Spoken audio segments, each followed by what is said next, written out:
Hey everybody, it's Daniel. Welcome back to my sofa in beautiful Barcelona. Today we are going to talk about hay que. Hay que is a video I've been promising you for some time. It is a simple expression you can use to talk about obligation. In a couple of other videos, we've mentioned similar topics. To talk about the existence of something. Hay tres pájaros en el árbol. There are three birds in the tree. It's the there are bit.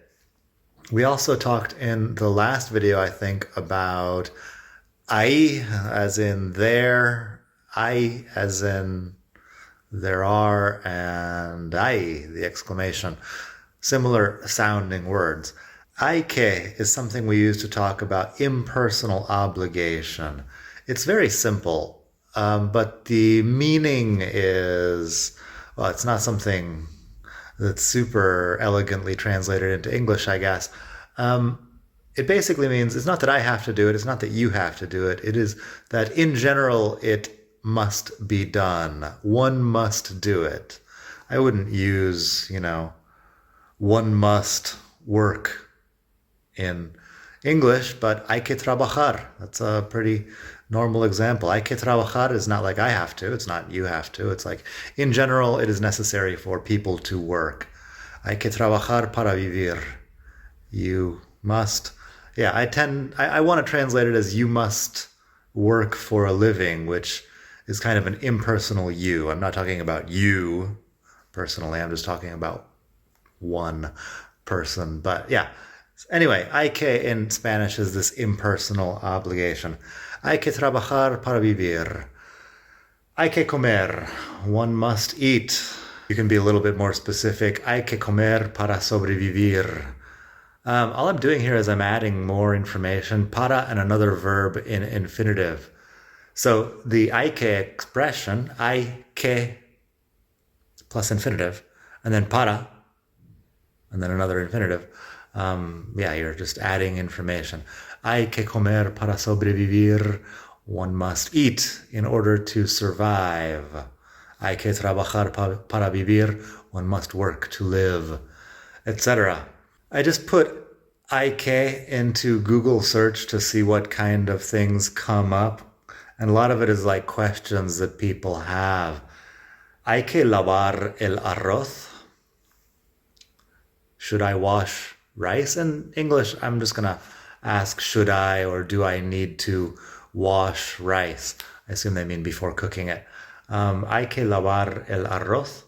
This is just, in general, is it necessary to wash rice? Hay que declarar los bizum.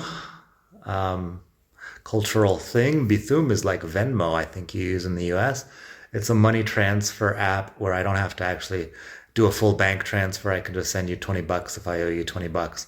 So do I have to declare them to the tax people, I guess? Hay que declarar los bizum.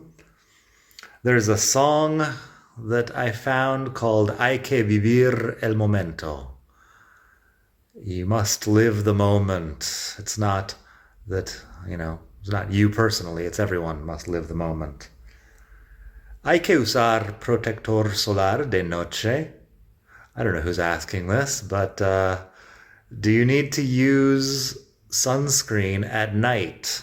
Hay que usar protector solar de noche. I was on a date one time with this girl. It was January. It was like January 10th. And at one point we're sitting there, we're having a drink on a terraza, like outdoor seating at a cafe. And she's like, oh no, I didn't put on my sunscreen. I'm like looking around, it's January, it's partly cloudy. She pulls some sunscreen out of her purse and starts putting it on. I didn't call her back because I figured if she's wearing sunscreen in January, that's probably only the tip of the iceberg for weird shit I would have to hear about if we got romantically involved. Anyway, it's my little, Larry David moment. So, hay que usar protector solar de noche. Should I use sunscreen at night? Probably not. Hay que pagar impuestos. You should pay taxes. You must pay taxes. one must pay taxes. Hay que pagar impuestos. Once again, not personal. Here's a important cultural thing in Spain. Hay que pedir cita en la web. Any bureaucratic thing.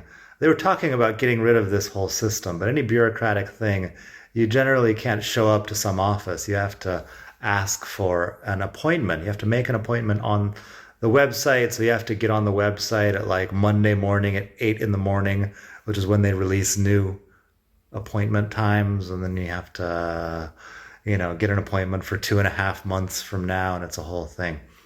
Hay que pedir cita en la web. So, you go to the bureaucratic office thinking it'll be a simple thing, and the security guard turns you away at the door and he says, hay que pedir cita en la web. So, personal story. I thought of doing this video because my wife went to pick up a package recently, and, she went to some Western Union office where they also do Amazon deliveries, and she wanted to get this package, and the girl kind of looked around a little bit and said, nope, not here. You didn't get any package. Then she goes and she helps other customers, then comes back. And my wife again is like, can you look again? And the girl goes off and finds it, right next to the cash register, giant box. And the girl comes and gives her a package and says, hay que mirar bien. And, of course, the silly thing about this is that in her case, it is personal. She's the one who has to look closely or look carefully at the names on the packages. But she just wanted to absolve herself of responsibility with the hay que, which is impersonal. So now you know, hay que, impersonal obligation in Spanish. I suppose you could do this in past or in future with había que or habrá que. Maybe that can be the next video or something. We will see. Thanks for watching. I hope you have a great day wherever you are in the world. I hope you will pass by my website, expatmadrid.com, to read more about Spanish life. You can listen to my podcast. It's here on YouTube. It's called Spain to Go. It's on this same YouTube channel. If you just look around, you will find it, or otherwise look for Spain to Go in your favorite podcast app. It's not a very exciting name, but I wanted to think of something with Spain as the first word for the search engines, and that's the best I could come up with. So here we are, Spain to Go.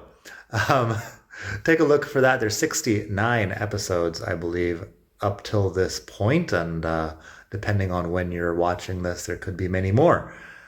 You could go to expatmadrid.com/donate and donate a little bit to the cause here. You could donate a lot to the cause here. I'm teaching Spanish here on my sofa for free. I am writing a lot about Spanish life and making these podcasts. It's something I enjoy doing, but your crowdfunding helps, of course. When you're there at expatmadrid.com/donate, please send me a note. There's a way you can add a note to your donation. Send me a note with any questions you may have about life in Spain. I'll try to answer to the best of my ability. Not being an immigration lawyer or expert in foreign policy or anything, but, I do what I can. Anyway, I hope you have a great day, and we'll be back soon with more Spanish, more Spain, more everything. Bye.